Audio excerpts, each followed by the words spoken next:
que actualmente están empezando a aparecer más. O sea, los hongos son infecciones que antes eran muy específico, no había tanta infección o tantos tipos de cepas. Actualmente las cepas de los hongos están evolucionando y se están empezando a ser resistentes. Por tal razón, el uso de ciertos antimicóticos está empezando a expandirse, se podría decir. ¿Listo? O sea, su uso cada vez es mayor. ¿Ya? Entonces, los hongos hay que empezar desde que son células eucariotas. ¿Qué quiere decir eso? Se parecen mucho a una célula normal. O sea, todas las células de nuestro cuerpo que son eucariotas, lo mismo tienen lo que es los antimicóticos, motivo por el cual la mayoría tiene efectos tóxicos en el cuerpo, ¿ya? A diferencia de los medicamentos antiparasitarios o antiprotozoarios que intentábamos actuar en ciertos segmentos que solo son propios de parásitos, o en los antibacterianos que intentábamos actuar en elementos que son solo propios de la bacteria, aquí en este caso la célula del hongo se parece a la del ser humano. Por tal motivo, su tratamiento, los tratamientos que hacemos son un poco tóxicos, ¿listo? Entonces hay que entenderlo bien, ¿ya? Los mecanismos de acción de los distintos medicamentos se actúan en distintos lugares, ¿ya?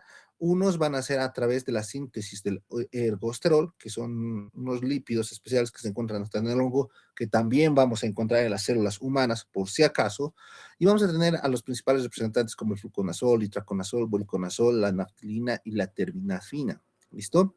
Hay algunos que van a actuar a nivel de los microtúbulos, ¿listo? Mayormente está representado con la grisofulvina, y otros van a actuar a nivel de la pared celular, cuyo representante tenemos a la anfotersina B, ¿listo? Y otros que van a actuar a nivel del RNA propio del hongo, que son los oxarboles, y por último, otros que van a inhibir la síntesis. No actúan a nivel de la pared, de la función de la membrana, actúan a nivel de la síntesis de la pared celular, cuyo representante vamos a tener a la famosa caspofungina. ¿Listo? Y por último, a la síntesis de los ácidos nucleicos, representados por la fluorocitosina. ¿Listo? Aquí también están ingresando lo que es la fluticosina. ¿Listo? Entonces, debido a su toxicidad, hay distintos mecanismos que vamos a intentar usar para erradicar los hongos de un organismo. ¿Listo? Los métodos que más usamos debido a precio o facilidad son los isoles, ¿listo? La familia de los azoles, representados con las inhibidores de síntesis del ergosterol. Luego vamos a tener las inhibidores de la función de la membrana, como representados por la angiotensina B, y la síntesis de la pared celular, representados por la casfocin, ¿ya? Los otros existen en el medio, pero son muy raros, ¿listo? ¿Ya? Sin embargo, ustedes tienen que saber que los mecanismos de acción son distintos de cada una de las células, ¿listo? Ahora vamos a irnos por los polienos, ¿listo? En principal representante es la anfotersina B, ¿listo? Esta es muy interesante porque durante mucho tiempo se creyó que la anfotersina B lo que hacía era una destrucción de la membrana celular, creaba porosidad en el hongo, y esta porosidad es la que al final causaba lo que es la muerte de la célula. Sin embargo, en últimos estudios o en estudios más recientes, se ha evidenciado que la anfotersina B no funciona de ese modo. Tiene un efecto muy interesante, un efecto de esponja. ¿Qué quiere decir este efecto? Lo que hace es secuestrar el ergosterol. ¿Listo? Entonces, al secuestrar el ergosterol, o sea, al absorber el ergosterol como esponja, evita que no tenga su sustancia prima para formar su pared celular, y el hongo muere. ¿Listo? Así es su funcionamiento de esta célula. ¿Listo? Entonces, ¿cuándo está recomendado el uso de los polienos, o en este caso de la anfotersina B? Es porque vamos a tener espectro contra ¿qué? Candidiasis. ¿Listo? Por si acaso, la candidiasis no solo es Candida albicans, ¿ya? Existe un sinnúmero de candidiasis, ¿ya? Candidiasis ducrei, Candidiasis ducheri. Entonces, todas esas son de la misma familia de la Candida, pero distintas subfamilias. Entonces, no siempre quiere decir que, por ejemplo, ¿cómo se podría decir? Si le funciona la anfotericina B a Cándida, no quiere decir que le funcione, como por ejemplo a su hermana, que sería Candida ducrei. Por ejemplo, la Candida ducrei le afecta solo lo que es la dialfungina, por ejemplo, ¿ya? A pesar de ser de la misma familia, por ser de distinta subespecie, entonces cambia la cuestión molecular. Entonces eso van a tener cuidado en su examen, ¿listo? ¿Ya? Entonces vamos a tener, por ejemplo, ¿qué es espectro contra Candida? Cryptococcus neoformans, Blastomyces, Histoplasma, Aspergillus y Mucorales. Todos son hongos. Pregunta del $1.000.000. ¿En qué otra patología hemos visto el uso de anfotericina B? José. José Miguel. José. Sí, doctor, disculpe. ¿En qué otra patología hemos visto el uso de anfotericina B? Potosina, a ver. Leishmaniasis. Muy bien, Rutger. No sé. Ya. Leishmaniasis. Recién hemos visto en el tema de Leishmaniasis. Un segundito.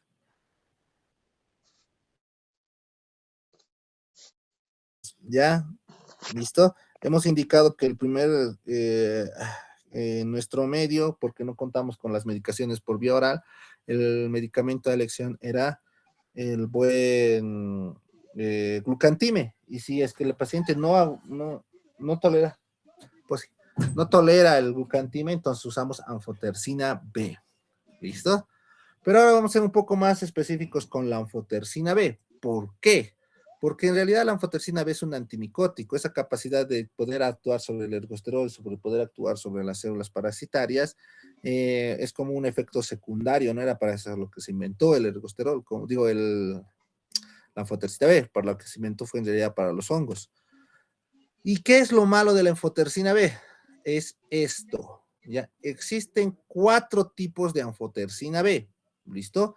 La anfotericina B convencional, la de dispersión coloidal, la liposomal y la de complejo lipídico, ¿listo? ¿Cuál tenemos en nuestro medio? La liposomal, ¿listo? ¿Ya? ¿Cuál es la más segura? La de complejo lipídico, y vamos a ver por qué, ¿ya? Primeramente, toda la anfotericina, la única forma de administración es por vía endovenosa. No hay otra forma. Vía oral no se absorbe, intramuscular no se absorbe. La única forma de administrarla es por vía EB. ¿Listo? ¿Ya? Entonces requiere y para llegar a una concentración terapéutica, nosotros necesitamos rangos. ¿Listo?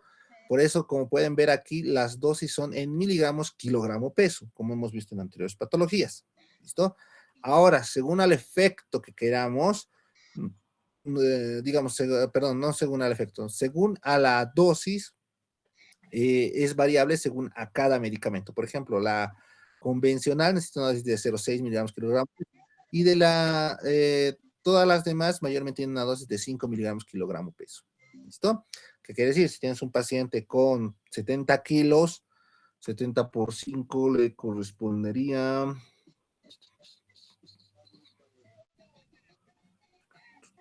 Estoy con mi calculadora, 70. Le correspondería 350 miligramos. ¿Listo? Si vemos la opción coloidal, ¿ya? Ahora, aquí hay el otro problema, ¿listo? Las concentraciones. Hay concentración máxima, ¿listo? No podemos pasarnos estas concentraciones, porque si nos pasamos estamos llegando a una dosis tóxica, ¿listo? ¿Ya? Entonces, las concentraciones máximas igual son variables. Mayormente una concentración máxima, como pueden ver aquí, está en nanogramos ml. ¿Qué quiere decir? Esto se toma cuando se toma una muestra de sangre y se la lleva al laboratorio para ver cuánto del medicamento hay en sangre. ¿Listo? Cosa que no hacemos en Bolivia. En Bolivia lo hacemos al cálculo, lastimosamente. ¿Listo? Entonces nos basamos más que todo en la dosis de miligramo kilogramo. ¿Ya? Tiene muy buena penetrancia a todo tipo de tejidos y puede pasar tranquilamente al tejido celular, al líquido cefalorraquídeo.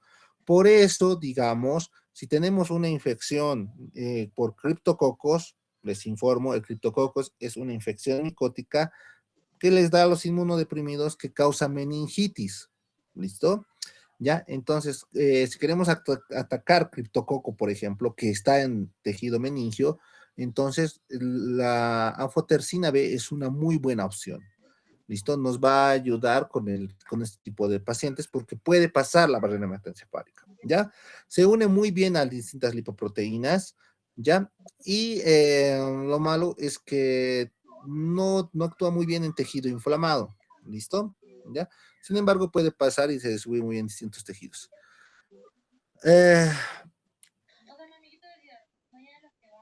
Eh, no se ve afectada más que todo por la insuficiencia hepática o en pacientes de hemodiálisis. Sin embargo, aquí está el problema de la anfotercina B. La anfotercina B se elimina por vía renal, ¿listo? Se elimina de manera muy lenta y de manera prolongada, lo cual hace que se acumule mucho en el organismo.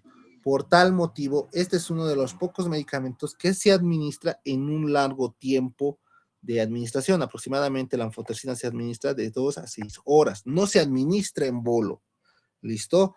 La anfotercina jamás hay que administrarla en bolo. ¿Por qué? Porque si la administras en bolo te va a causar una falla renal y tal vez probablemente también una falla hepática. ¿Listo? ¿Ya? Entonces, por tal motivo, esta toxicidad a nivel renal y a nivel hepático que tiene la anfotercina B es lo que lo hace un poco peligroso. Ahora, ¿por qué les he mencionado que existen estas distintas especies de anfotercina? Es porque, digamos, la convencional es la más nefrotóxica, por ejemplo, y la de complejo lipídico, como se puede tener o se puede asociar a complejos lipídicos, es la menos nefrotóxica. No quiere decir que no sea nefrotóxica, solo que es la menos nefrotóxica. ¿Listo? Entonces, según eso viene la combinación de los medicamentos. Vuelvo a repetir, la anfotercina nunca se administra en bolo, siempre hay que administrar en un lapso de 2 a 6 horas o incluso en casos en los que, digamos, el paciente, no sé, por alguna razón tenga una falla renal o una distribución más lenta, entonces necesitaríamos administrarle más tiempo, incluso 12 horas, ¿ya? Eso es lo malo de la administración de estos medicamentos, ¿ya?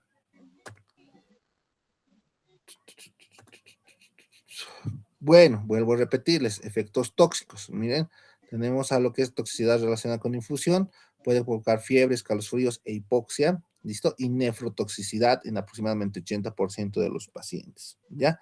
E igual como a otro de los efectos adversos de estos pacientes es que pueden producir lo que es taquicardias, pueden producir sudoración, ¿listo?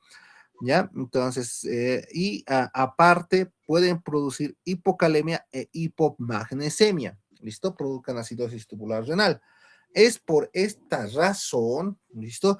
Que muchas veces los pacientes que están recibiendo anfotercina tienen que ser monitorizados, ¿listo?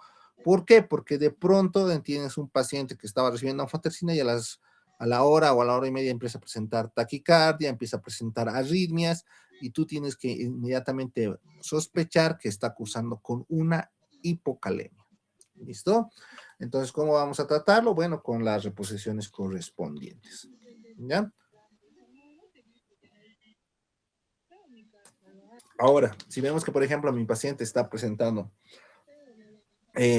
¿cómo se llama esta situación? Un periodo de deshidratación por la falla de la acidosis tubular, entonces se puede administrar solución fisiológica. Pero como te digo, mayormente si vamos a tener estos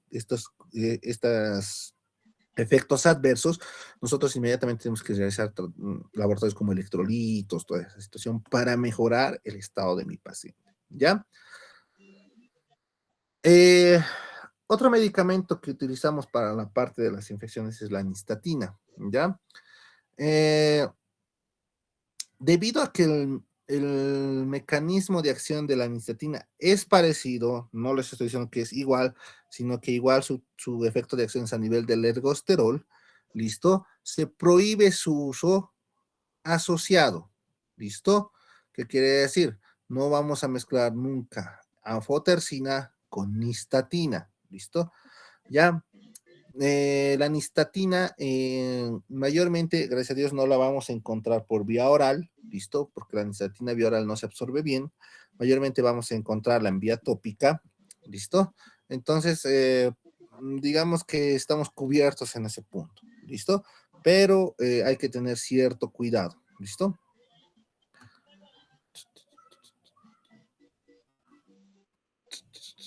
Eso en cuanto a la anfotersina. Listo. La flucitosina, ¿ya? Esta es una pirimidina fluorada, ¿listo? ¿Ya? Una vez ingresada a lo que es la flucitosina, mediante citocinas, mediante la membrana de lo que es el hongo, ¿listo?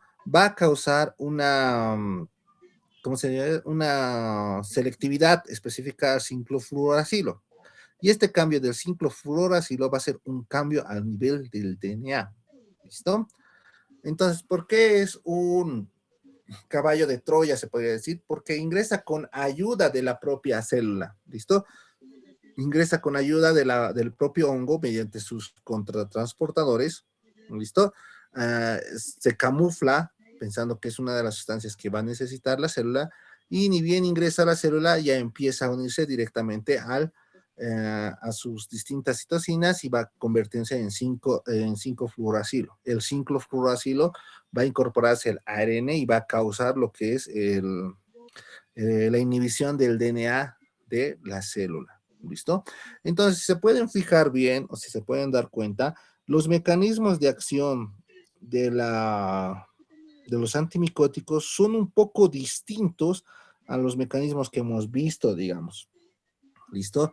O sea, claro, actúan inhibiendo el DNA, pero cómo ingresan a la célula es muy distinto de lo que hemos visto en antimicrobianos o antiparasitarios. ¿Listo? Entonces, eso lo hace interesante, ¿no? Lo malo de la flucitosina es que no se puede usar sola. ¿Listo? ¿Por qué la estamos mencionando después de lo que es la anfotersina B? Porque es un tratamiento coadyuvante. Si yo, digamos, tengo una infección por criptococos o por aspergilosis, ¿listo? Entonces, mi tratamiento inicial sería a base de anfotersina B. Sin embargo, puedo añadir tratamiento a base de flucitosina y mi espectro de acción aumenta. ¿Por qué aumenta? Porque como funciona como cierta esponja la anfotersina B, entonces deja espacios que pueden ingresar más rápido la flucitosina. Y así hace mejor efecto. Es un efecto sinérgico. Entonces, si nosotros queremos una mejor respuesta al tratamiento, necesitamos hacer un tratamiento combinado. ¿Listo? Y el tratamiento combinado va a ser con anfotersina y flucitosina. ¿Listo? ¿Ya? Entonces, como los vuelvo a aquí, como menciona, es muy buena para meningitis criptococócica. ¿Listo? Como les he dicho, el criptococo puede ingresar al tejido encefálico y causar meningitis. ¿Listo? Jamás, pero jamás hay que utilizar la flucitosina sola. ¿Por qué? Porque cuando usamos la flucitosina sola tiene mayor riesgo de causar resistencia, porque si se fijan bien, la única cuando funciona es cuando logra combinarse y poder transformar el ARN para poder llegar al ADN de la célula. Pero como hemos visto, como por ejemplo los macrólidos o los inhibidores del DNA, los tipos de resistencias mediante la modificación genética del microorganismo. Entonces, al igual que muchas bacterias, los hongos igual siguen evolucionando y por eso causan resistencia, ¿ya? Entonces, vuelvo a repetir, flucitosina nunca sola es un tratamiento coadyuvante para anfotersina, más que todo cuando estamos con criptococos, meningitis criptococócica. ¿Listo?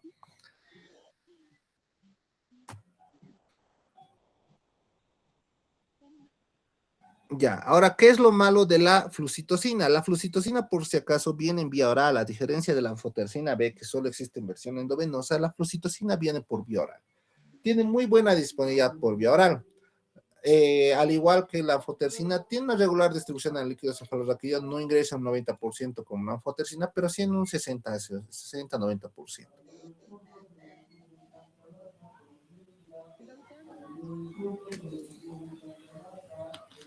¿Ya?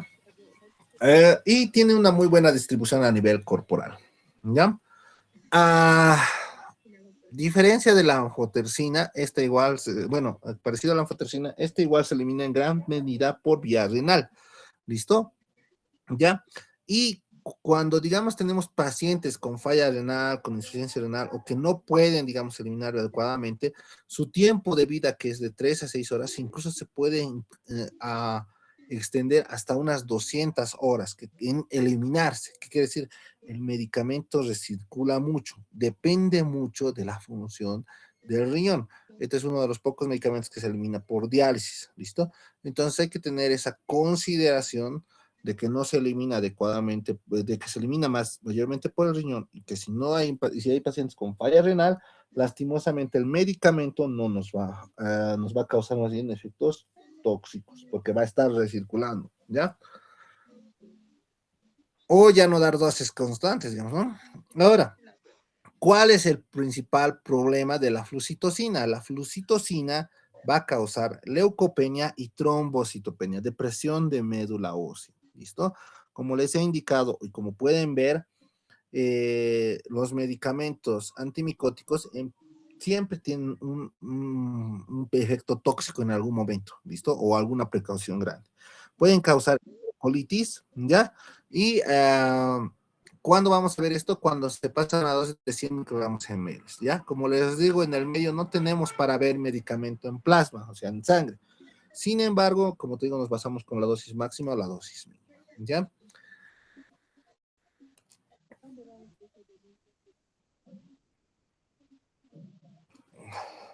¿Listo? Por la parte de la eliminación renal, si tenemos un paciente que tiene un problema renal, como hemos visto, si no está funcionando bien la vía renal, no hay que dar ni flucitocina ni tampoco anfotericina B, porque como les vuelvo a repetir, ambos se eliminan por vía renal. Entonces eso lo hace un poco peligroso. ¿Ya?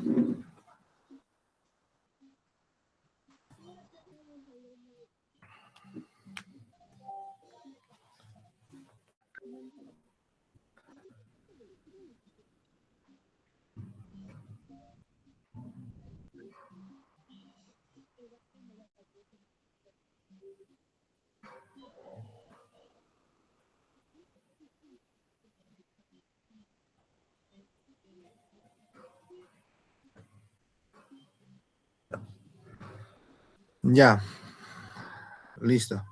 Entonces, eso es en cuanto a los primeros dos medicamentos.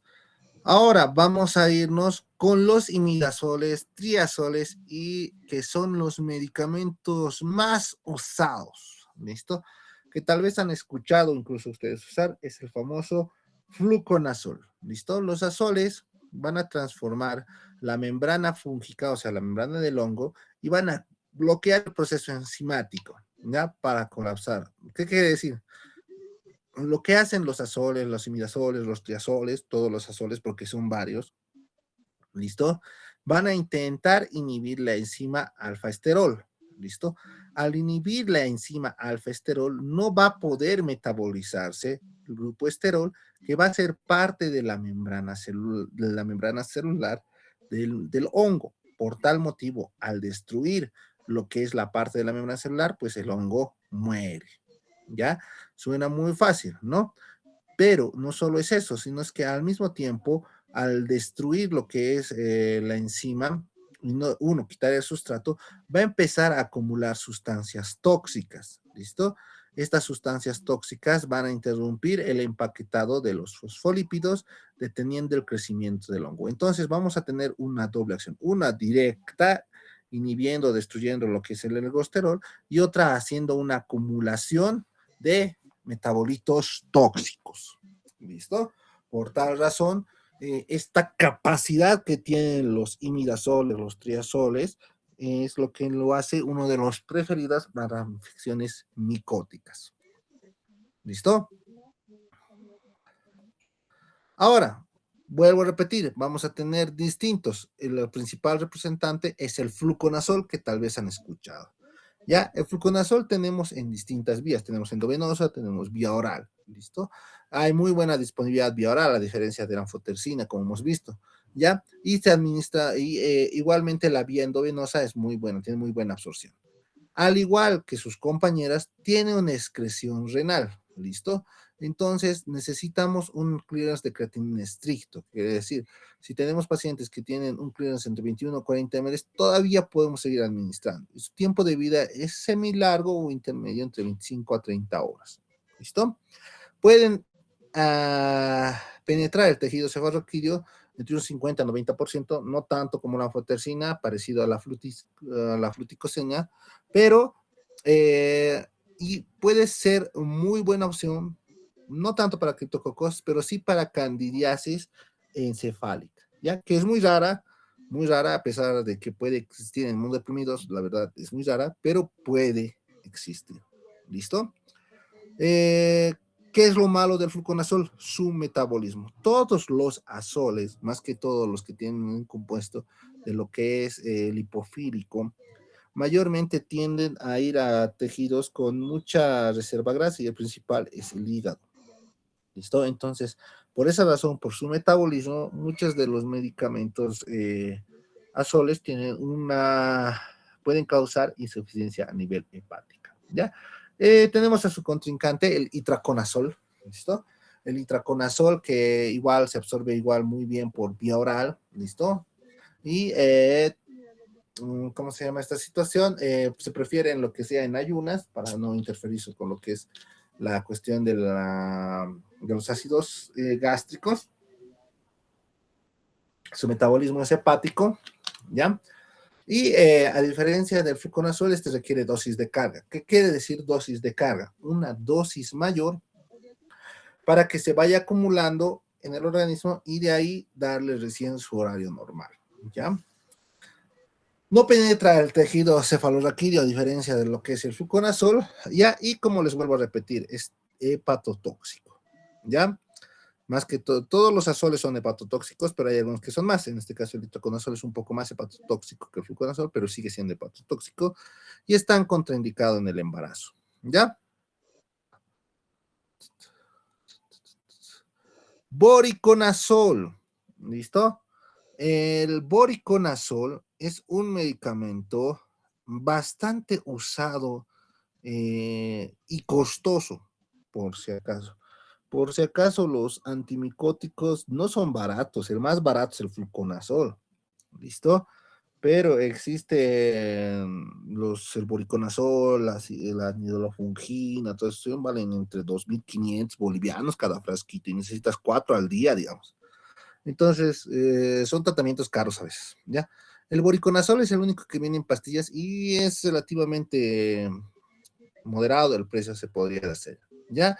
Tiene una biodisponibilidad oral muy buena, por eso te les indico que existen pastillas, tienen casi 96%, puedes tomarlas una después de la comida, tiene un volumen de distribución alto y el tiempo de semivida es entre 2 a 6, es de 6 horas, por eso les digo que deben estar 4 al día, ¿ya? Lo malo es su metabolismo, el boriconazol ya necesita un metabolismo hepático, ¿ya? ¿Ya? Y mayormente se utiliza lo que es el CYP1219, ¿ya? Entonces, mayormente tiene ciertos efectos a nivel hepático en ciertas razas, en predominio, por ejemplo, en estas de la raza asiática, ¿ya? Porque son metabolizadores más lentos que una persona caucásica o un afroamericano. Y este metabolismo un poco más lento hace que el medicamento permanezca mucho tiempo más recirculando y lo tiende más a efectos tóxicos, ¿ya? Eh, Aquí tenemos una relación lineal que quiero que veamos, ¿ya? Que es respecto a la exposición, una farmacogenómica no lineal. Aumentos de dosis provocan incrementos supraproporcionales. ¿Qué quiere decir esto? Miren, eh, digamos que esto equivale a 0,5 miligramos. La respuesta es casi 10. Digamos que esto sea 10, esto 15, esto 20 y esto 25. Con leves aumentos de más del 5%, ¿listo? El fármaco empieza a ser cada vez más tóxico, ¿me entiende? La exposición se hace más sistémica de manera muy abrupta. Al principio, con dosis bajas, se puede decir, no tenemos una exposición sistémica larga. Sin embargo, cuando tenemos una dosis un poco más alta, nuestra exposición se empieza a incrementar de manera lineal, de manera no lineal, perdón, muy rápida. eso causa distintos problemas. ¿Listo? Entonces hay que estar conscientes de eso. Entre los efectos adversos vamos a tener efectos neurotóxicos, ¿ya? Porque como hemos visto, tiene una buena distribución. Entonces puede causar alucinaciones, puede causar, ¿cómo se llama? Cefaleas, ¿ya? A nivel cardiovascular, que es la principal contraindicación del voriconazol, es intervalo del segmento QT, ¿listo? Al igual que lo que son las quinolonas, puede producir lo que es prolongación del intervalo QT, ¿listo? ¿Ya? Y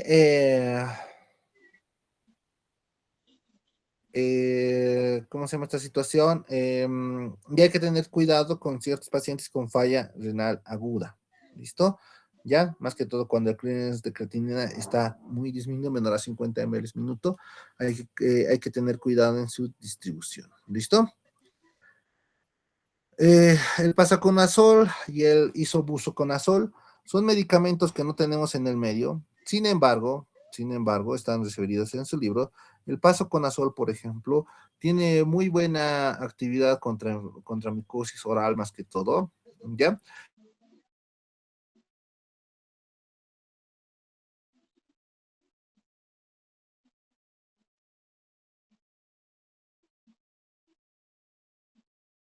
Con dieta grasa, ¿listo? Aumenta mucho más su absorción. ¿Qué quiere decir? Que se absorbe mejor con lípidos. Entonces, si tú comes, digamos, estás con pasaconazol, como les digo, no tenemos en medio, no sé cuándo llegará, pero si, digamos, van al extranjero y dicen, ¿cuánto toma mi pasaconazol? Tómate con una hamburguesa, porque como tiene harta grasa, lo absorbe mejor, ¿listo? Ya, vuelvo a repetir, tiene problema o riesgo hepatotóxico, casi todos estos tienen, todos los antimicóticos tienen metabolismo hepático y todos tienen interacción con distintos CYPs. ¿Ya? Eso lo describen por si acaso mejor en su libro, ¿ya? Hay CYPs específicos por si acaso, ¿ya? Entonces, interacciones igual específicas con medicamentos, ¿ya?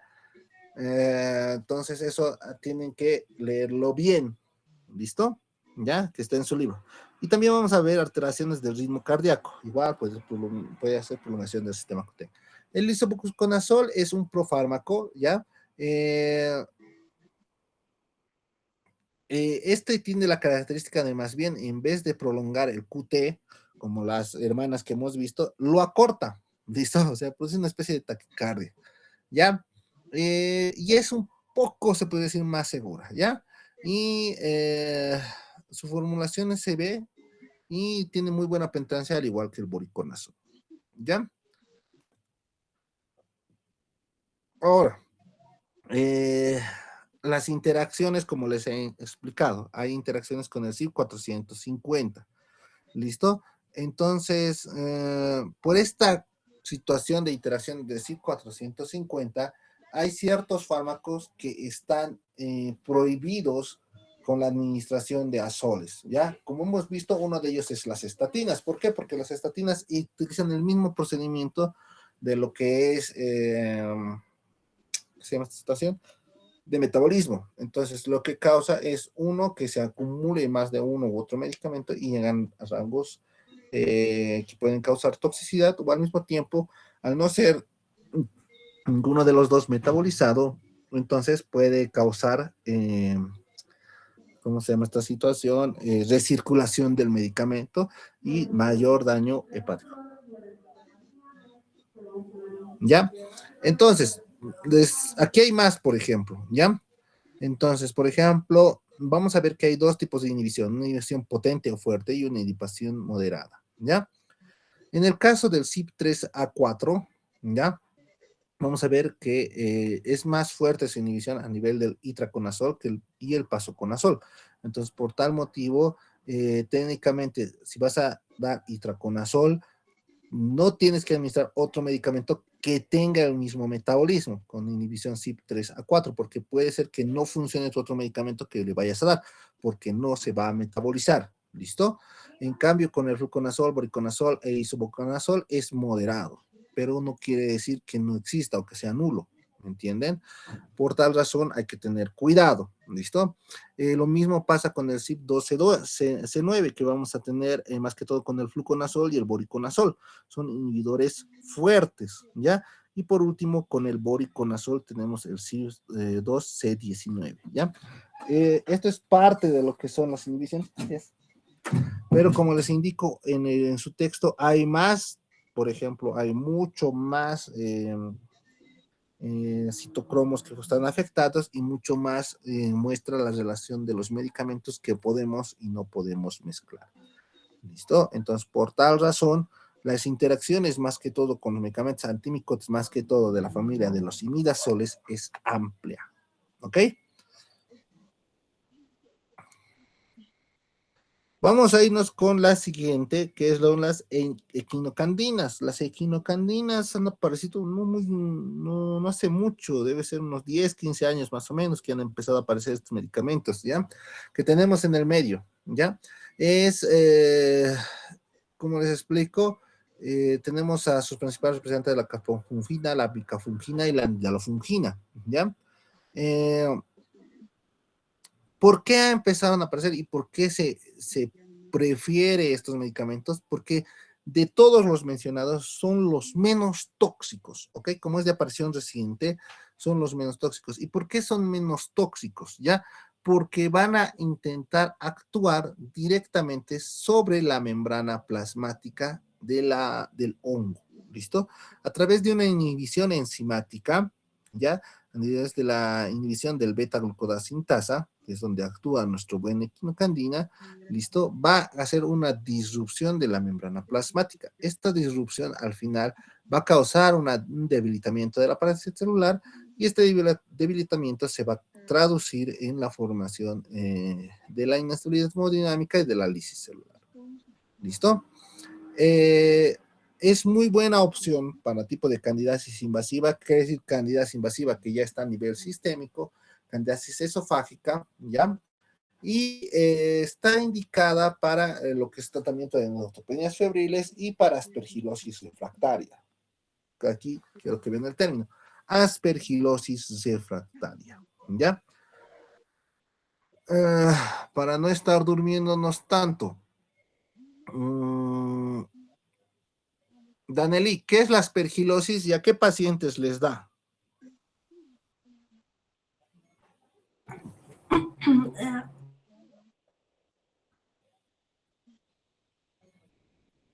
Danelí. Sí, doctor. La aspergilosis se da por, bueno, a los pacientes que trabajan, están en contacto con lo que es el, bueno, a los trabajadores industriales, y es una complicación, termina en EPO por, por la exposición prolongada. ¿En dónde? ¿Cómo?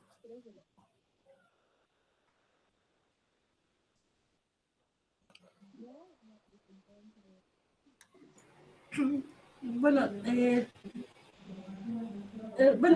más que todo es una enfermedad micótica, doctor. Bueno, obviamente que es micótica, estamos estudiando hongos, ¿no ve? Sí, causado por el hongo Aspergillus y debido a una exposición prolongada a lugares húmedos y afecta los pulmones.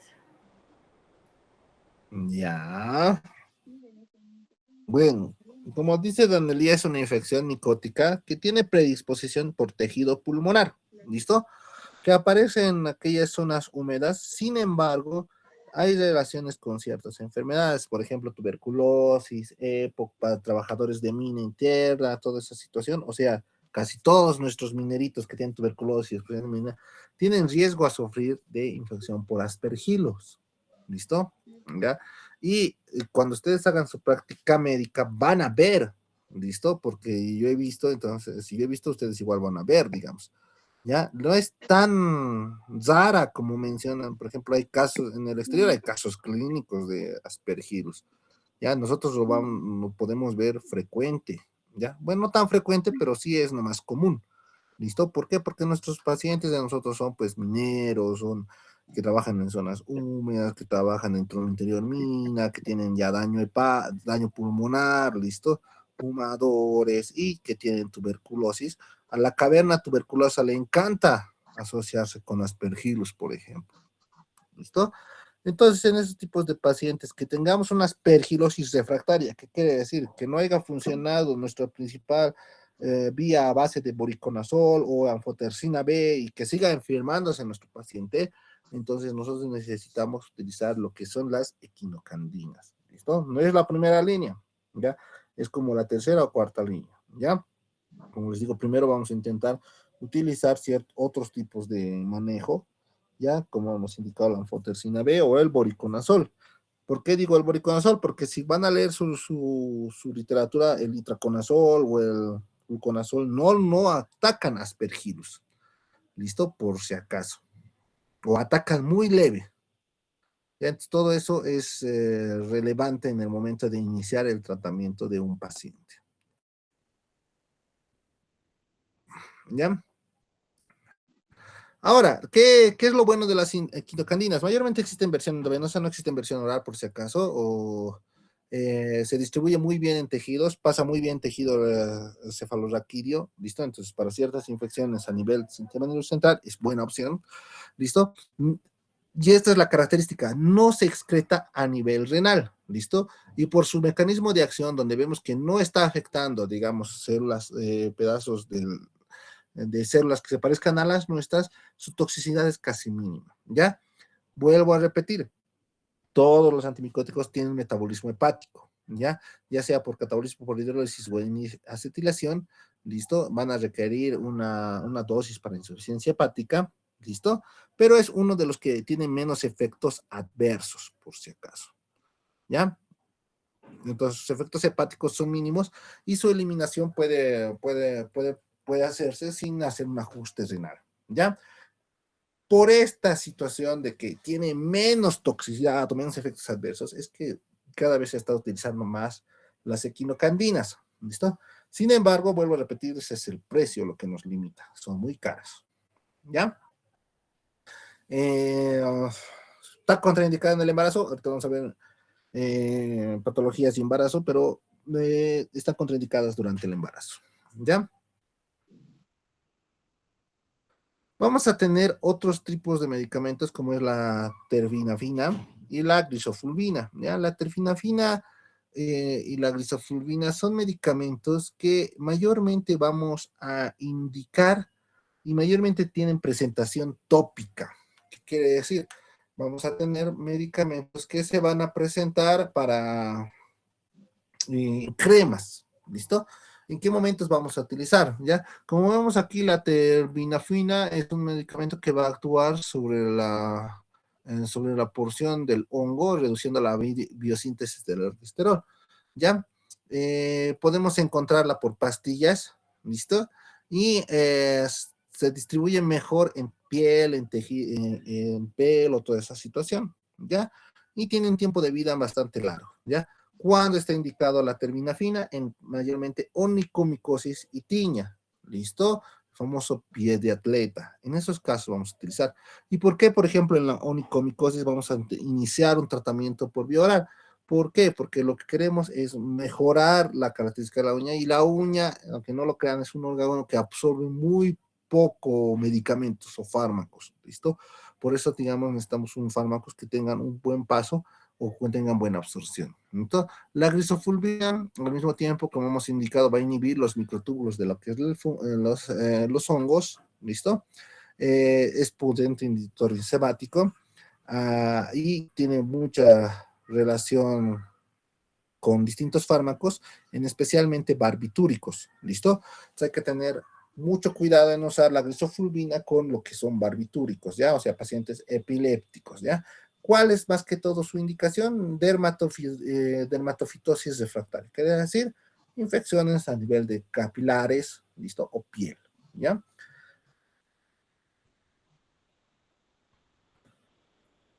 Uh, no voy a hablar un poco de ¿cómo les explico? Infecciones por microsporidios son ciertas infecciones micóticas, ¿listo? Ya, pero ya hemos visto lo que es la función del albendazol, así que solo sabemos que también puede servir solo contra este tipo de infección micótica, ya, por si acaso, que son los microsporidios, ¿ya? ¿Listo? Pero hay un medicamento que quería mencionarles, ¿ya? Que es la pentamidina y el trimetoprim sulfametoxazol, ¿listo?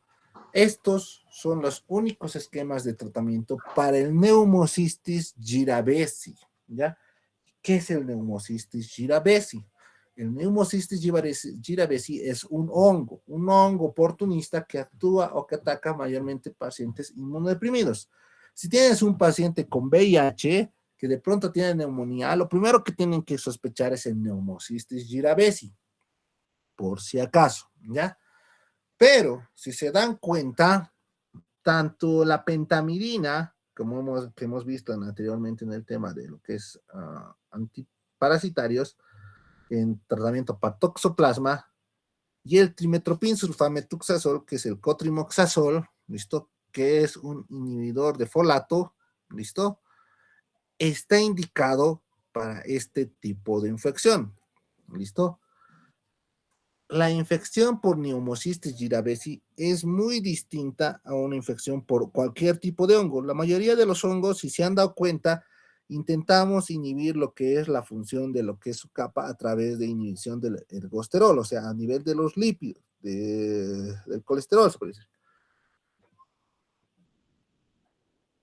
Pero este no. ¿Por qué no estamos, por qué al Pneumocystis solo le pegan estos dos medicamentos? Y la respuesta es un poco interesante, porque no sé si lo van a leer, no sé si habrán dado cuenta cuando vieron su clase de microbiología, pero el Pneumocystis jiravesi no tiene estas características que otros hongos, no tiene esa capa, digamos, más mayormente lipídica a base de colesterol, sino es que su característica es que el Pneumocystis jiravesi, para poder subsistir, necesita producir su propio folato, o sea, no puede, digamos, no puede robar folatos y consumirlos como otros órganos o bacterias.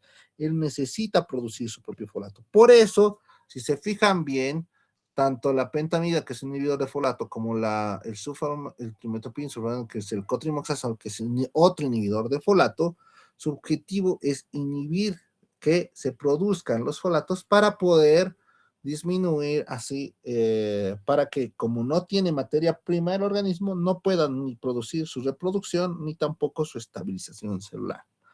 ¿Listo? Entonces, si te preguntan por qué utilizamos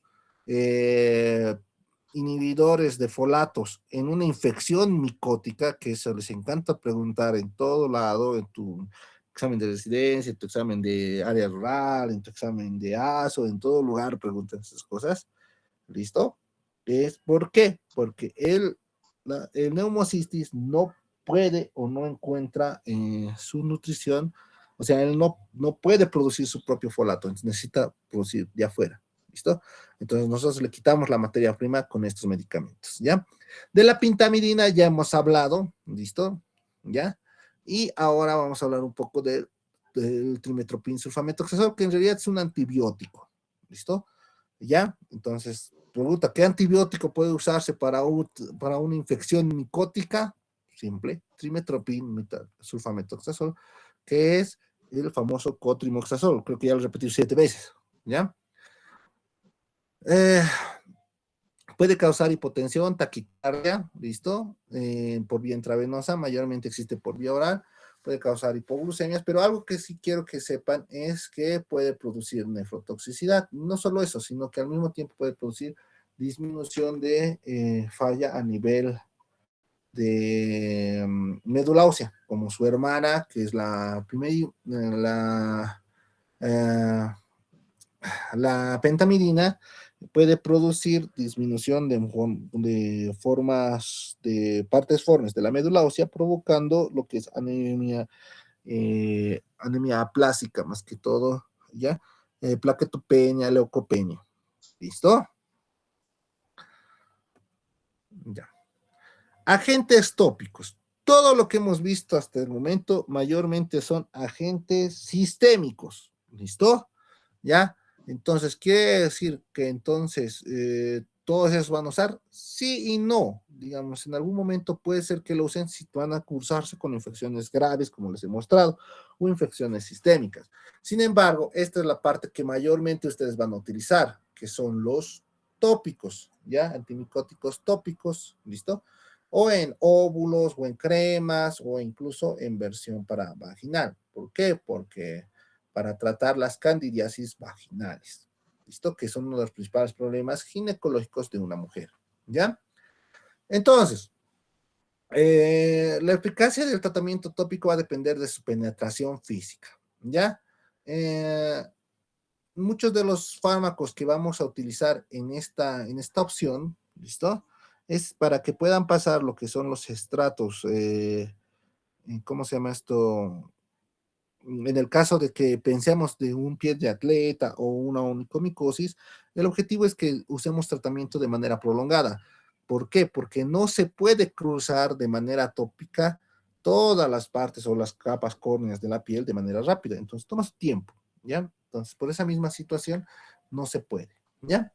Los imidazoles, los triazoles, como el cotrimoxazol, miconazol, tioconazol, listo, o fluconazol, que ya hemos visto, pueden utilizarse para tiña o candidiasis mucocutánea o algo así localizado, listo, se puede utilizar. El tababolor, ¿ya? Es un inhibidor del RNA, de lo que es bloqueada de las proteínas, de lo que es la micosis, ¿ya? Y se utiliza mayormente para onicomicosis, ¿ya? Y por último, la terbinafina tópica era un antiguo uso de lo que es ¿qué se llama? Un medicamento antiguo que ya no se utiliza para lo que es el pie de atleta. Antes se utilizaba, sí, actualmente ya no. ¿Listo? Está, pero descrito en sus libros como un poco de historia. ¿Ya? Entonces, la decisión real que nosotros tenemos que ver. ¿Listo? Si nosotros tenemos un paciente que está con una falla renal, no podemos indicar nada de lo que son las anfotercinas, ¿listo? Porque vamos a aumentar su daño renal, vamos a intentar, ¿cómo se llama esta situación? Vamos a producirle efectos tóxicos al paciente, solo a menos a que tengamos la fórmula lipídica, ¿listo? Como les he indicado, 4 fórmulas, la fórmula lipídica es la menos nefrotóxica, con la cual podríamos cambiar, o utilizar el boriconazol, ¿listo? Pero igual, como les digo, si es que tiene una tasa de filtrado glomerular bajo, es difícil que lo usemos. Si tenemos un paciente con una función renal casi conservada, ¿listo? ¿Listo? Podemos utilizar la flucitosina acompañada con anfotericina liposomal, ¿listo? O podemos intentar utilizar el fluconazol. Pero, digamos, si no queremos un daño renal, queremos que esté bien el paciente, podemos utilizar equinocandinas de primera instancia y luego fluconazol o boriconazol bioral. ¿Listo? En caso de falla hepática, listo, como les digo, casi todos se eliminan por esa situación.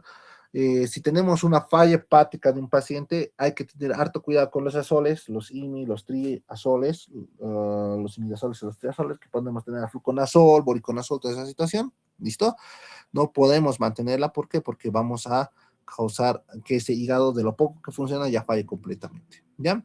Si tenemos una falla intermedia, como hemos visto, la caspofungina o las familias de las equinocandinas es la menos tóxica, es una opción recomendable. ¿Listo?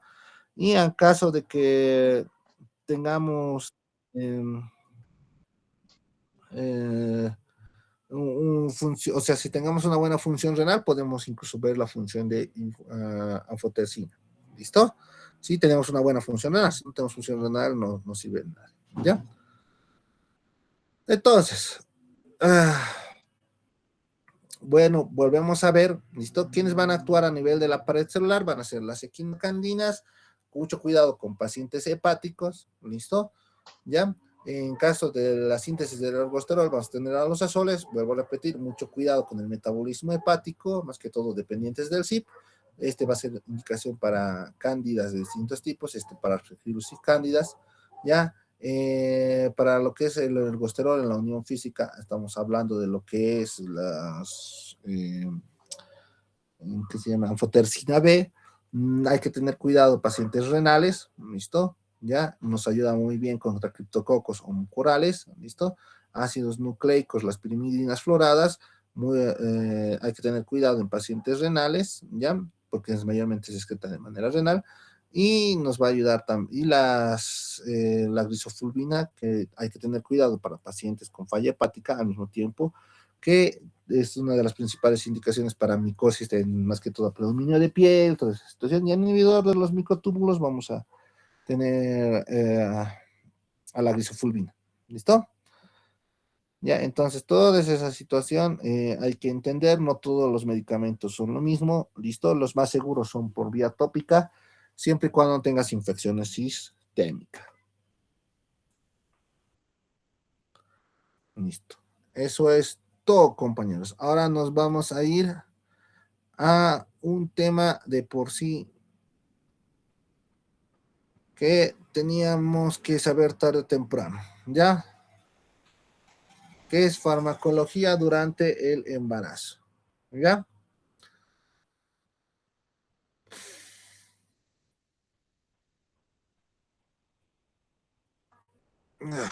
Vamos a intentar hacerlo rápido.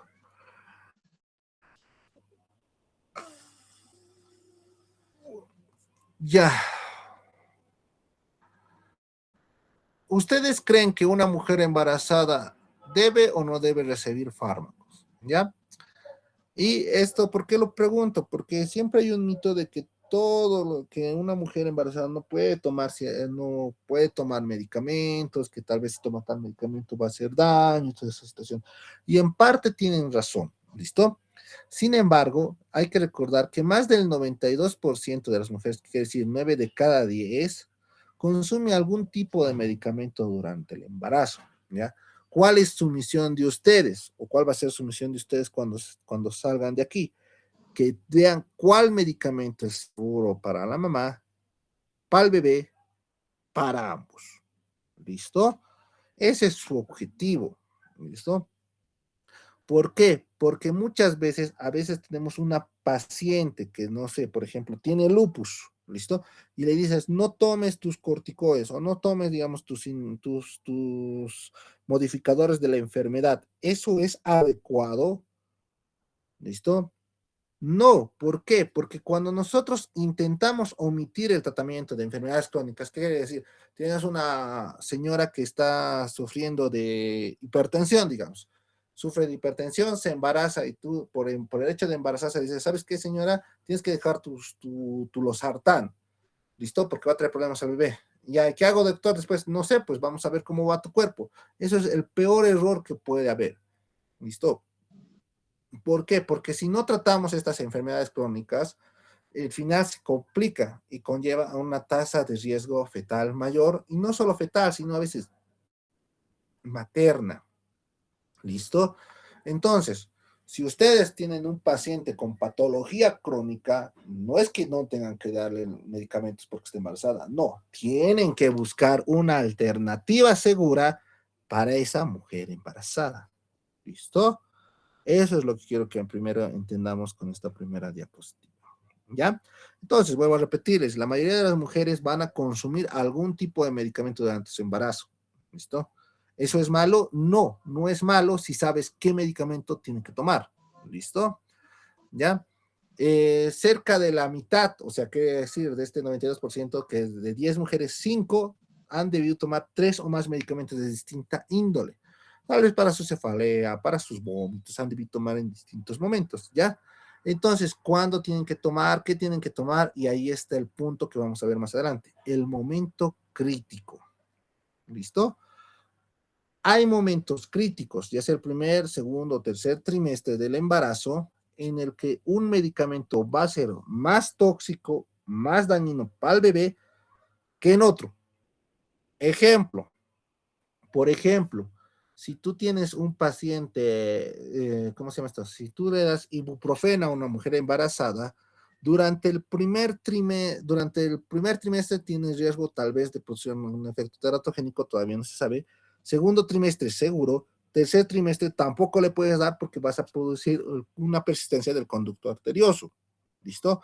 Entonces ahí vemos que hay dos momentos en los que no se puede, pero uno en el que digamos tenemos una pequeña ventana que sí podría ser nomás no tan riesgoso. ¿Listo?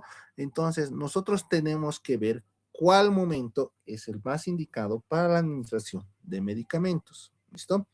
Ahora, ojo con esto. El momento más crítico para un feto es el momento de la organogénesis. Y el momento de la organogénesis, para aquellos que son, les gusta la embriología, es entre la primera hasta la 12 a 14 semanas. Ese es el periodo en el que mayormente se están formando los órganos y una toma o una ingesta de un medicamento que no se debe va a afectar bastante al feto. ¿Listo? Por eso mayormente 2 semanas es casi a los 2 a 3 meses. Entonces, por esa situación es que ese es el momento más crítico. ¿Ya? Sin embargo, como vamos a ir viendo, hay momentos críticos también específicos para ciertos medicamentos que pueden afectar más durante el tercer trimestre que durante el primero, o que más afecta durante el primero que durante el tercero. ¿Ya? Mayormente, lastimosamente, se van a chocar con eso. 5% de las mujeres embarazadas que van a atender, que quiere decir de 10, una va a tener patología de base, ¿ya? ¿Listo? Que van a requerir medicación, puede ser asmática, puede ser epiléptica, puede ser hipertensa, puede ser, ¿cómo se llama esta situación? Puede ser lúpica, puede ser algo, ¿me entienden? Y ustedes tienen que saber que esa patología puede afectar a la distribución del fármaco, puede o no puede tomar ciertos fármacos. Entonces, todo eso es esencial. No por el hecho de que, digamos, tu paciente no tenga... Doctor, disculpe. Eso quiere decir, no se está viendo, ¿no? No. Changos, rayos.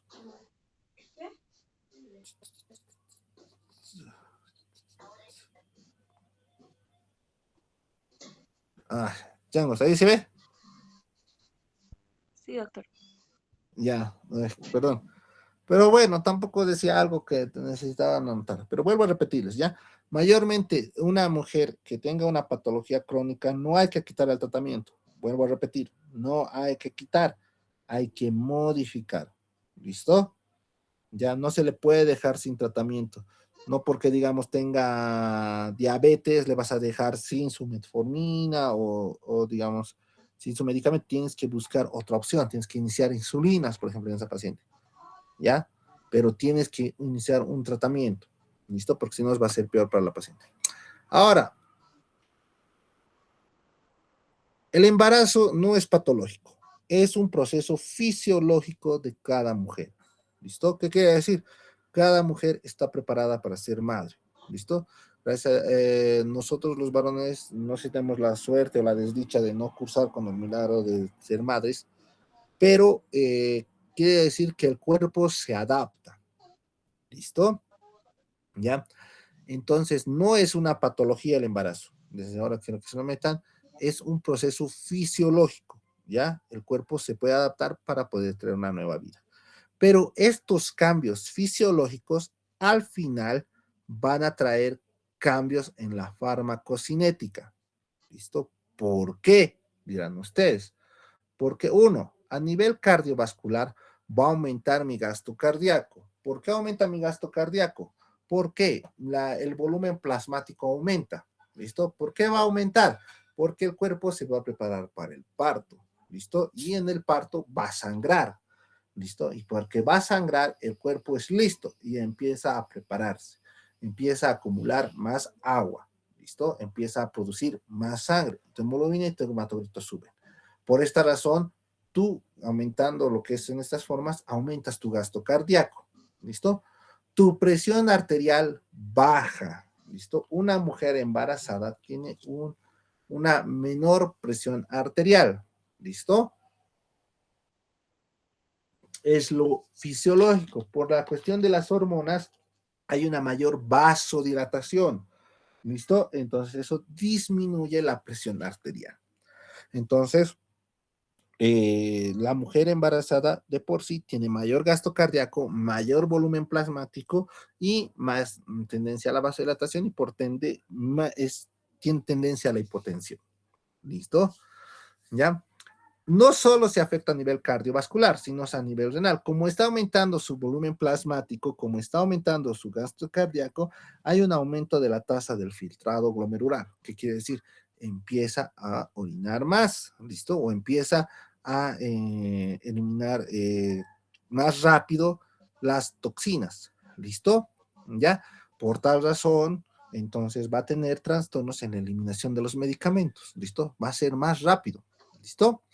En cambio, en el sistema respiratorio, porque no hay que olvidar que aquí va a haber un bebé que va a empezar a aumentar y va a hacer que los pulmones se aplasten, va a intentar hacer un método compensatorio. ¿Y cuál es ese método compensatorio? ¿Listo? Es muy fácil. La mujer embarazada empieza a respirar un poco más. Su frecuencia respiratoria aumenta. ¿Por qué? Porque intenta compensar el hecho de que están aplastándole los pulmoncitos. Y esto lo que aplasta los pulmoncitos va a causar una disminución del volumen residual. ¿Qué quiere decir eso? Que la mujer embarazada no es que no respire bien, sino es que va a ser más susceptible a procesos hipóxicos. Me explico. Nosotros para poder respirar tenemos una reserva fisiológica de aire, ¿no ven? O sea, nosotros tenemos una reservita que cuando por alguna razón se nos acaba el aire, esa reserva da. En el caso de la mujer embarazada, esa reserva es mucho menor. ¿Por qué? Porque le están aplastando los pulmones. ¿Listo? ¿Por quién le aplasta? El bebé. ¿Listo? Entonces, toda esa situación cambia lo que es la distribución de ciertos medicamentos que queramos administrar por vía respiratoria. ¿Listo? Y por último, en el parte del hígado va a haber un aumento de la perfusión hepática. ¿Listo? Y va a haber una alteración más que todo del citocromo P450. Ya va a ser más activo, va a aumentar su capacidad, no su capacidad, sino va a aumentar su metabolismo del mismo. Entonces, la mujer embarazada metaboliza más rápido medicamentos que una persona normal. ¿Listo? Entonces, por tal motivo, ciertos medicamentos se van a metabolizar al tiro, más que todo anestésicos, toda esa situación. Por eso, digamos, es que a veces es difícil dormir a una mujer embarazada. ¿Por qué? Porque su aumento de lo que es la parte del metabolismo está alterada, entonces ella procesa muy rápido los medicamentos. ¿Ya? Entonces, hemos visto que hay cambios a nivel cardiovascular, a nivel de la distribución de los medicamentos que se van a distribuir de manera más lenta debido a que hay un aumento de lo que es el volumen como tal. Hemos visto que hay una disminución de los volúmenes corrientes y un aumento de la frecuencia respiratoria de la parte respiratoria. Hemos visto que hay un aumento de la tasa de filtrado glomerular, por tal motivo hay un aumento de la eliminación y hay un aumento del metabolismo hepático y del citocromo P450. Todas estas características que les estoy diciendo le van a dar a la mujer embarazada que los medicamentos actúen de una manera distinta.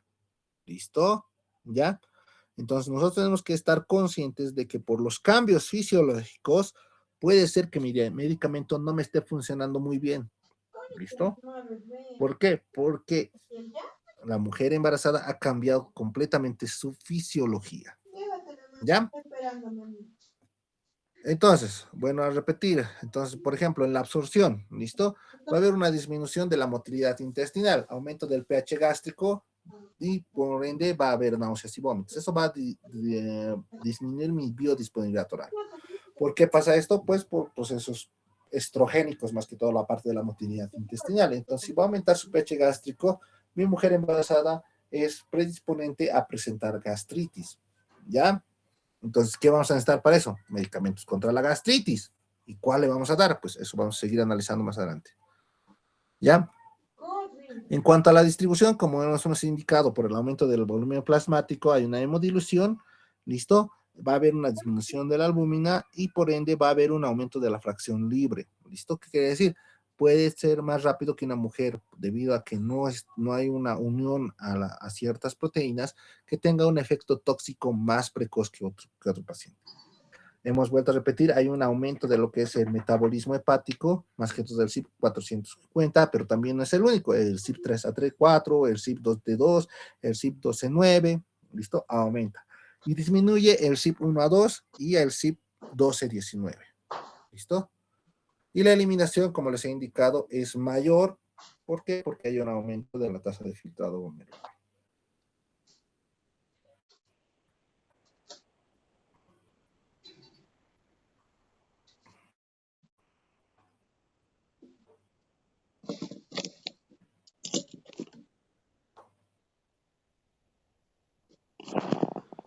¿Ya? Ahora, la clasificación.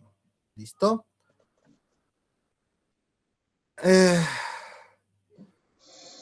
Hay dos tipos de clasificación. La más conocida, por si acaso, es la clasificación del A, B, C, D y X. ¿Ya? ¿Y qué consiste este? A es en que no hay riesgo demostrado en humanos, ¿listo? O en animales, ¿ya? B es sin riesgo en animales, pero no está confirmado totalmente en humanos.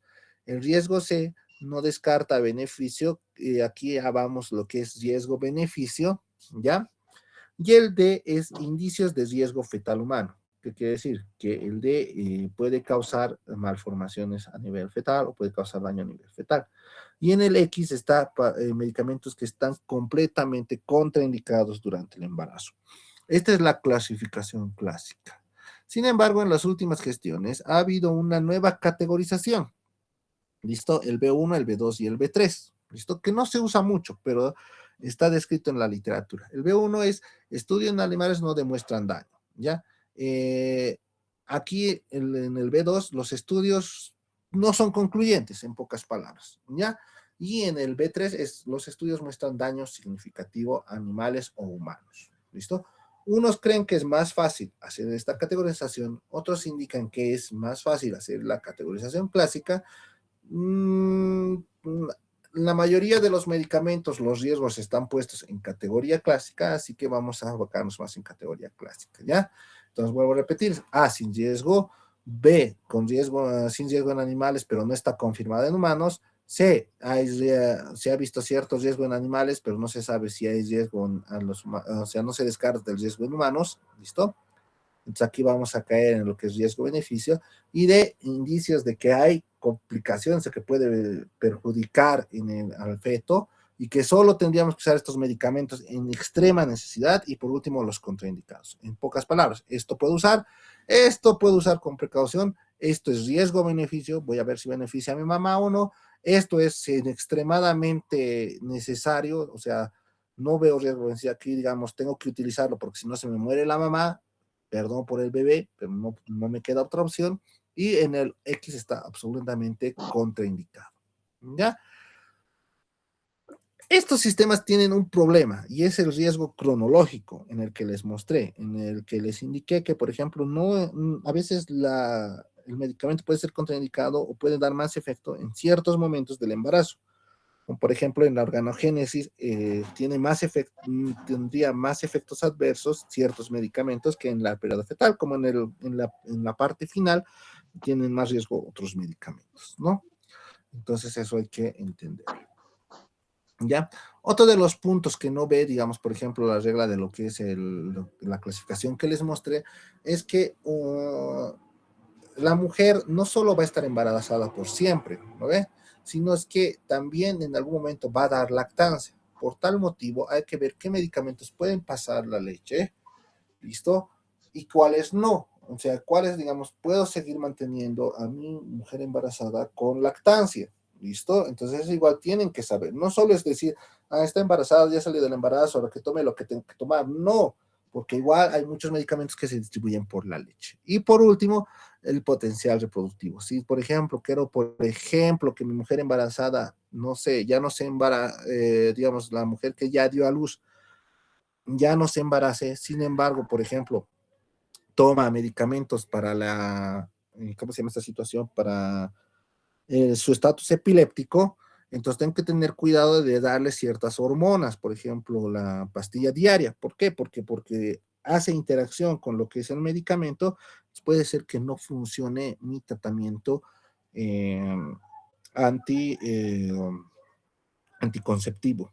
¿Listo? Que ya hemos visto, hemos mencionado en algunos momentos. ¿Listo? Por ejemplo, en el tema de tuberculosis hemos dicho, hay que tener cierto cuidado con este medicamento y con este otro medicamento. ¿Por qué? Porque la mujer embarazada puede embarazarse porque inhibe su efecto de acción de las pastillas anticonceptivas. Entonces, la mujer como tal, tenemos tres estados o tres periodos que tenemos que analizar: el embarazo, la lactancia y también el potencial reproductivo y la asociación de medicamentos anticonceptivos. ¿Listo? ¿Por qué? Porque una mujer que ya tiene a su bebito no quiere embarazarse tampoco al año siguiente o dentro de 2 años, busca métodos para cuidarse, y ahí también es donde ustedes tienen que entrar, porque vamos a empezar a ver las interacciones de los distintos medicamentos o fármacos. ¿Listo? El mapa cronológico de riesgos, ¿ya? Vuelvo a repetir, esto es mayormente en el primer trimestre de embarazo, ¿ya? Durante la fase de implantación de los 20 días, ¿ya? Es la ley de todo o nada. ¿Qué quiere decir? Si el embrión se afectara por algún medicamento que tomó la mamá durante esta etapa, lo más probable es que si tiene una malformación grande se vaya a abortar. ¿Listo? Entonces, muy raros son los fetos que, digamos, la mamá, digamos, que ha tomado, no sé, digamos, metotrexate, por ejemplo, durante esta etapa del embarazo, porque es una paciente lúpica, mayormente lo tiende a abortar, ¿ya? Pero si es que ha logrado subsistir ese periodo, ¿listo?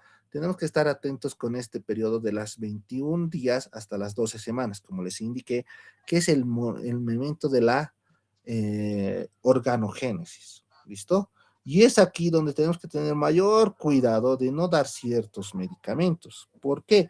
Porque si nosotros damos medicamento que pueda afectar, listo, aquí a la mamá o al feto en esta etapa, vamos a traer efectos teratogénicos, ¿listo? El caso más común es de la focomelia, ¿no ve? Ahí en el medicamento, ahorita me dio el nombre, que se distribuyó durante los años 60 o 50, que era dado para lo que es el dolor de cabeza. ¿Listo? Se dio como medicamento para el dolor de cabeza, pero ¿qué empezaron a ver? Que después de unos días, bueno, después de los nacimientos había muchos niños que estaban que nacían sin manitos, sin piecitos, toda esa situación. Y vieron que era en este momento, en el momento de la organogénesis, donde la mayoría de las mamás había tomado ese medicamento. ¿Ya? Entonces, el periodo más crucial es esta etapa, ¿ya? Y el segundo y el tercer trimestre es una etapa de desarrollo. No quiere decir que no cuidemos al feto o que no le demos medicamentos, sino es que, como ya hemos pasado el periodo de organogénesis, órganos no se van a modificar. Sin embargo, puede haber una toxicidad funcional, una disfunción de los órganos. ¿Por qué? Porque hay que ver que el riñoncito del bebé, el hígado del bebé va a empezar a funcionar también, no solo es la mamá, también del bebé empiezan a funcionar durante el segundo trimestre. Entonces el bebé va a empezar a metabolizar lo que la mamá se meta, pero puede metabolizarlo para bien o puede metabolizarlo para mal, ¿listo? Causando procesos tóxicos en el propio bebé, ¿listo? Causando retraso de crecimiento intrauterino o causando disfunción o que los órganos que ya se han formado se empiecen a madurar, que es lo que pasa mayormente con lo que es medicamentos como los aminoglucósidos, que no se toman en esta etapa. No es que el niñito haya nacido sordo porque no se ha formado su oído, se ha formado su oído. El problema ha sido que no ha habido una maduración completa de ese oído. ¿Y por qué? Porque le hemos administrado un aminoglucósido en una época que no era. ¿Listo? El primer trimestre es la ventana teratogénica, como les he indicado. Ya todos los fármacos liposolubles que tengan un peso molecular a menor a 800 daltons pueden pasar la barrera hematoencefálica. ¿Listo? Entonces aquí mucho va a depender de la dosis del medicamento que esté tomando y de la susceptibilidad del órgano. ¿Ya? Entonces, mayormente la etapa del primer trimestre, solo un 0.17 a 1% de los efectos congénicos son atribuibles a medicamentos. ¿Listo? Pero no quiere decir que no exista, ¿ya? ¿Por qué mayormente lo ponen en medicamentos? Porque, como les digo, a veces el producto no se logra formar, tiene mucha malformación, no se forma y se lo abortan las primeras semanas. Sin embargo, si logra sobrevivir, digamos, el aborto, el bebito, lo más probable es que vaya a tener una malformación. ¿Listo? Entonces, esa malformación es tal vez por el uso de medicamentos que no deberíamos haber usado, ¿ya? Alteraciones en el segundo y tercer trimestre, mayormente aquí ya no estamos hablando de lo que es la formación del órgano, vuelvo a repetir, estamos hablando del crecimiento del órgano y de la maduración del órgano, ¿listo? Entonces, no hay órganos nuevos, solo que hay un retraso de la maduración del crecimiento de los mismos. Empieza a haber una disfunción orgánica, ya, y esta disfunción que en el órgano que ya estaba, empezó a crecer mal, es lo que causa, no es una malformación, sino un problema sistémico del niño. ¿Listo? Esto va a traer complicaciones periparto o postnatales, ¿listo? Causando que el bebito al nacer muera, ¿listo?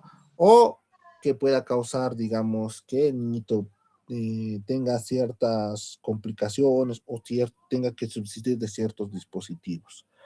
¿Ya? ¿Dónde hemos visto esto mayormente? En los síntomas de abstinencia, por ejemplo, donde había bebitos que nacían, que su cuerpo pedía que, por ejemplo, siga el tóxico en el cuerpo del bebito, ¿listo? Pacientes muy tristes, frágiles, ¿ya? Entonces, nosotros al saber esta situación, tenemos que ver que hay ciertos momentos para dar ciertos medicamentos, ¿ya? A lo que nosotros íbamos, ¿ya? Teratógenos comprobados, contraindicación absoluta, ¿listo? Contraindicado, retinoides, ¿por qué? Porque producen alteración del sistema nervioso central, cardiovascular y oído. IECAS y ARA2, ¿por qué? Porque los IECAS y ARA2 van a producir displasia tubular renal congénica y luego hidráulicos, ¿ya?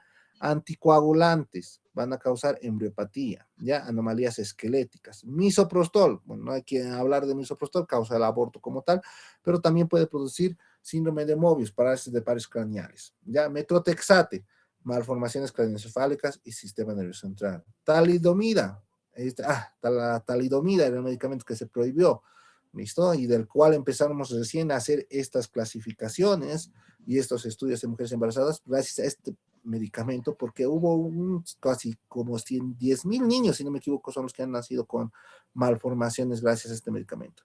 Son muchos. Que es la famosa focomelia. ¿Listo? Y antitiroideos, porque puede producir atresia de coanas, aplasia de cutis, sin contar que ciertos antitiroideos pueden producir lo que es displasia de tiroides. ¿Ya? Les voy a pasar el texto hoy día para que puedan leerlo para mañana, son 3 de PDFs, ahí hay más medicamentos por si acaso que están contraindicados, indicados y en qué momento. ¿Listo? Riesgos específicos, entre semanas, digamos. ¿Quiénes están más o menos contraindicados? AINES, ya hemos hablado de los AINES, contraindicado a partir de la semana 28-30. ¿Por qué? Conducto persistente del ductus arterioso y puede producir oligomelanos. Tetraciclinas, después de las 15 semanas. ¿Por qué? Alteración ósea. ¿Listo? Aminoglucósidos, en cualquier momento el aminoglucósido está contraindicado. ¿Por qué? Por la oto y la neurotoxicidad fetal. Irreversible, ¿qué quiere decir?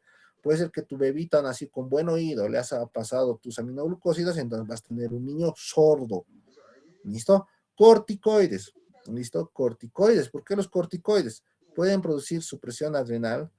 Se ha visto también reducción de perímetro craneal y no solo eso, sino que también se ha visto que puede traer trastornos en el entendimiento y el aprendizaje de los recién nacidos. ¿Listo? Bueno, de los niños en etapa escolar. ¿Ya? Entonces, solo hay que administrarse en casos necesarios, ¿ya? Excepción de lo que hemos hablado en algún momento, que es la maduración fetal. Se les puede madurar, pero tampoco se les madura excesivos. Es una dosis nomás, 2 dosis máximo. ¿Listo? No hay que pasarle corticoides todo el rato. ¿Listo? Ahora, alternativas para el manejo. ¿Listo? Si tengo un paciente que está con fiebre o dolor, ¿cuál es mi mejor opción? Paracetamol. ¿Listo? ¿Ya? Claro que evitar el uso excesivo o crónico, ¿listo? En el caso de hipertensión arterial, han visto que no podemos usar ECAS ni ARA2, pero podemos usar labetalol, metildopa o nifedipino. En caso de asma bronquial, se puede utilizar budesonida y rescates de salbutamol, ¿listo? No estamos indicando como salbutamol, bromuro dipatropio, porque esos causan ciertas malformaciones. Alergias, antihistamínicos de clase 2. ¿Cuáles son? La loratadina y la cetiricina. ¿Ya? Diabetes gestacional, ¿listo? O personas diabéticas. Hay que cambiar sus medicamentos por insulinas y tal vez en muchos casos, tal vez metformina puede tomar la mamá. ¿Listo? Drogas de abuso, que mundialmente hay. No pueden tomar alcohol, ya sabemos por qué, tabaco, cocaína o ciertos tipos de opiáceos. ¿Listo? Entonces, ya viendo esa situación, les voy a pasar los PDFs donde está explicado más a detalle a lo que son los medicamentos que tiene y que no puede tomar, en qué momentos del embarazo. ¿Listo? Estamos viendo que, eh, que el manejo de la medicación o de la farmacología en la mujer embarazada es distinto. ¿Ya? Uno, por sus cambios fisiológicos que presenta. Dos, por el periodo del feto en el que vayamos a dar el medicamento. Tres, que no siempre todos son teratogénicos, sino algunos simplemente van a disminuir o van a alterar lo que es el crecimiento del órgano, ¿listo? ¿Ya? Hay que ver los riesgos, beneficios. Pacientes con tratamiento crónico tienen que seguir con su tratamiento, hay que buscar alternativas de tratamiento y hay que buscar la dosis más eficaz, ¿listo? Hay que mayormente intentar mantener una monoterapia, evitar la polifarmacia en las mujeres embarazadas, ¿ya? Y hay que siempre monitorizar a nuestra mujer embarazada, ¿ya?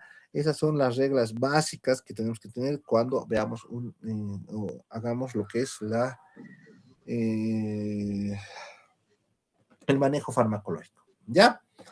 Entonces, lo mismo, los de la FAGO, los de la SEGO lo decían, que la evaluación de riesgo farmacológico requiere abandonar las reglas universales. El tratamiento se logra integrando la fisiología de la mamá, de la gestación y las necesidades individuales de cada paciente. Hay que ser aquí únicos. No es la misma receta para todos. ¿Listo?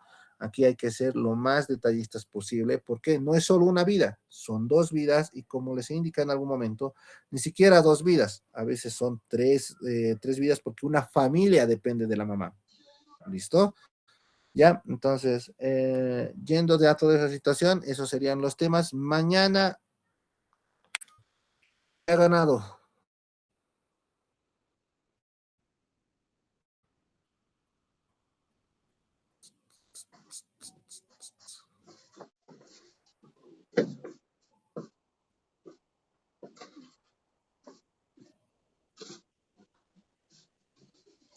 Tan, tan, tan, tan, tan. A ver, déjame ver, ¿siguen vivos ahí? Sí, Ya, doctor. todos quieren hacer la noche.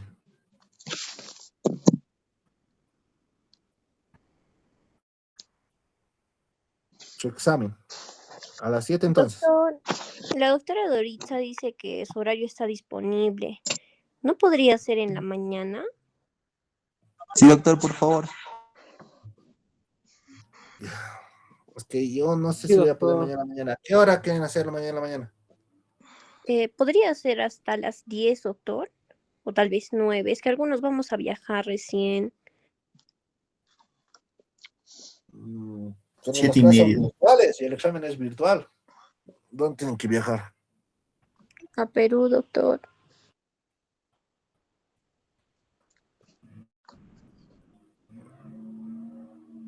A ver.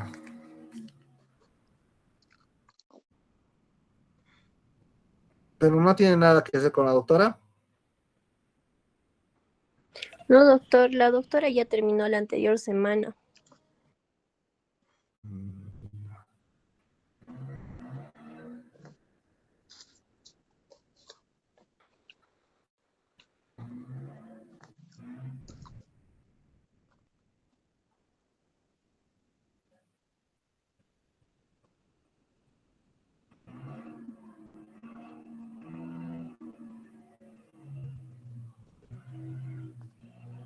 Si no tiene nada que hacer con la doctora, a ver, nueva encuesta. Tienen una hora para responder. ¿Listo? Según lo que gane la mayoría en esa hora, vamos a ver. ¿Ya? Listo, eso sería todo. Espero, la verdad no me gustó mucho este final de hito, pero sin embargo, espero que hayan aprendido algo. Y si no, lean sus libros, ¿ya? Espero que me sigan escuchando. A ver si nos volvemos a encontrar, ¿ya? Espero que les vaya bien, ¿ya? Doctor, disculpe, Y espero que... el horario, ¿Qué hubo? la encuesta que acaba de enviar ahorita es 10 de la mañana y 7 de la mañana, ¿verdad? 7 de la noche, Ah, sí, ya. 19 dice. Ay, sí, bueno, ya. ¿Ya? Doctor, ¿Listo? Entonces, disculpe, cuídense. Dime. doctor, tenía problemas de conexión, doctor, y no lea la lista, no sé si me podría considerar. No. Otra cosa. Tienes -1, Choco. Pásanos las diapas, doctor, por favor. Está bien, doctor. El que estaba ya hace rato, se esperó 5 o 10 minutos, no se crea, no es que no haya entrado ese rato, digamos. ¿No ve? Entonces, saben que los espero, porque luego se quejan. Las de Nega, listo, estudian, está en sus libros, todo es de sus libros, ¿ya? Son solo 3 temas. Y les voy a pasar las diapositivas, les voy a pasar ahorita los artículos. ¿Ya? Bueno, chicos, eso es todo. Cuídense, pórtense bien. Nos vemos en otra oportunidad, si Dios quiere. ¿Listo? Mañana es examen. Hasta Chao, luego, chao. doctor. Está bien, doctor, hasta el examen.